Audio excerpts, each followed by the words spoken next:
It is sometimes also thought that at the Council of Nicaea is when Christianity became the official religion of the Roman Empire.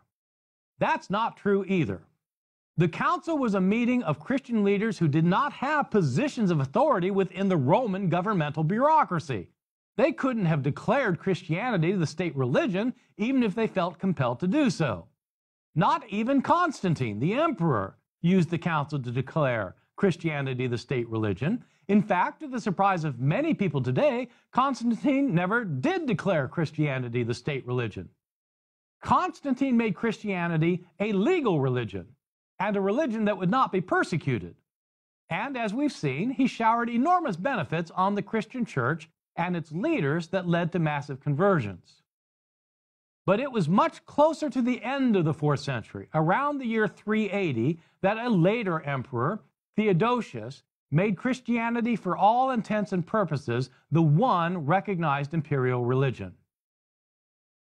There's one other common misconception about the Council of Nicaea of more direct relevance to our course. People also often think that the Council of Nicaea is when Jesus began to be considered God. Sometimes it's said that at the council, a vote was taken for the first time over whether or not Jesus was the Son of God, and that it was a close vote. None of that is true either.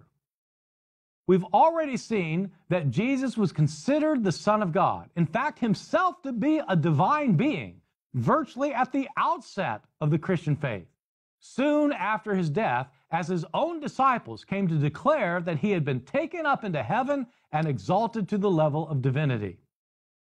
Jesus is called the Son of God, or even God, in the writings of the New Testament, as we have seen.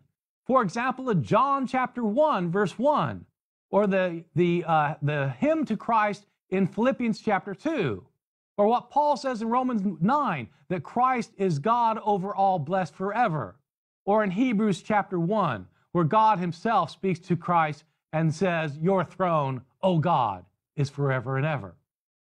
Christ was considered God by all the proto-Orthodox and most of the heretical Christians that we know about in the 2nd and 3rd centuries.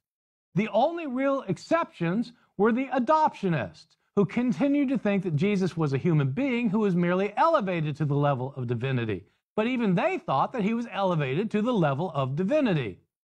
All the other heretics, the Docetists, the Gnostics, the Modalists, and the proto-Orthodox authors we've looked at, all of them, including Arius himself and Alexander, understood that Jesus was God.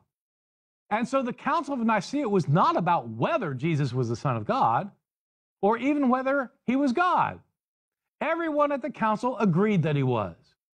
The only question was, in what sense was he God?